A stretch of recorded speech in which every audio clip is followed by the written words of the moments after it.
Even when you feel low, you can still go. Even when you feel slow, you can still go. Even when there's no hope, you can still go. I never answer to no, man, I still go. Go, go, go, go, go, go, go, go, go, go, go, go.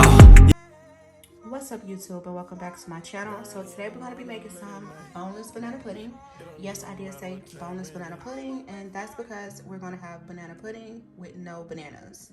Now, me personally, I don't like fruit that is soft, and when I mean that, I'm like, peaches and peach cobbler, apples and apple cobbler, and bananas and banana pudding. So these are the ingredients that we're going to be using today. I got some vanilla wafers. The only thing left was the Kroger brand, so I got those. We got some Cool Whip and some Jello pudding. I usually use French vanilla, but since I'm not having bananas, I decided to try the banana cream, see how that tastes. We got some condensed milk, some pure vanilla extract. Oh my God, pure vanilla extract is so expensive. And then I got this bowl that I'm gonna put it in. It's just me, so this should be big enough. All right, so let's get started. So first we're gonna put both packs of our Jello pudding in the bowl.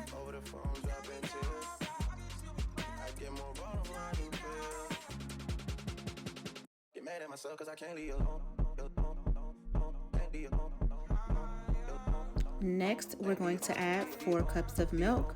I use 2% milk, but you can use any kind of milk that you like.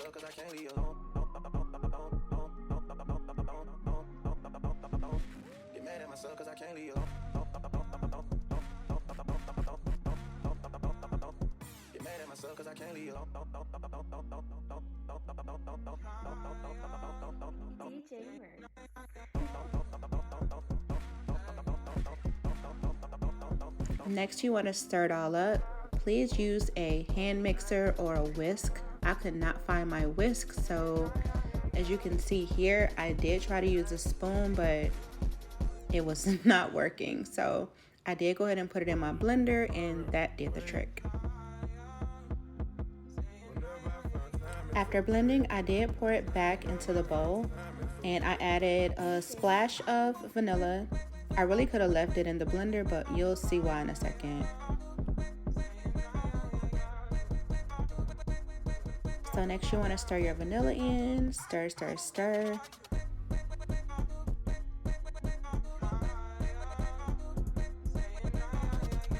Now you can go ahead and add your can of condensed milk.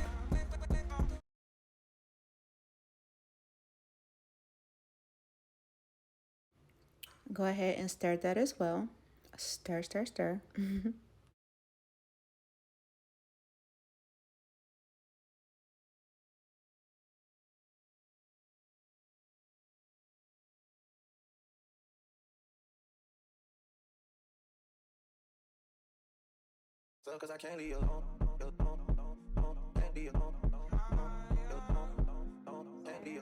And now you want to get your Cool Whip. And this is when it got real. So I did put the Cool Whip in the bowl, but as you can see here, the bowl is really full. So I ended up having to just put it back in my blender and blend it up that way. All right, so now we've made it to the point where it's time to layer. So you just put down a layer of cookies and a layer of the pudding, and you just repeat that process till you get to the top.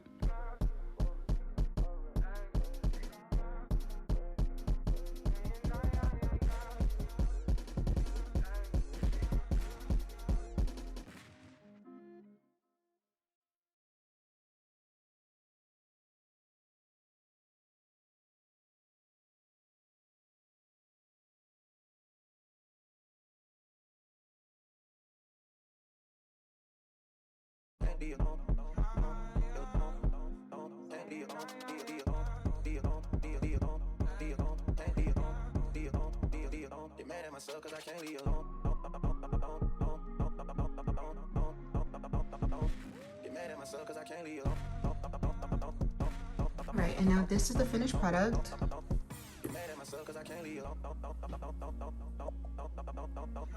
So you just want to cover it up, refrigerate it for about 2 hours, and then you'll be good to go. If you guys enjoyed this video, be sure to hit the thumbs up button. Also, if you guys have any questions, put them in the comment section below. And make sure you subscribe to my channel and click the notification bell so you're notified anytime I upload a new video. All right, bye guys.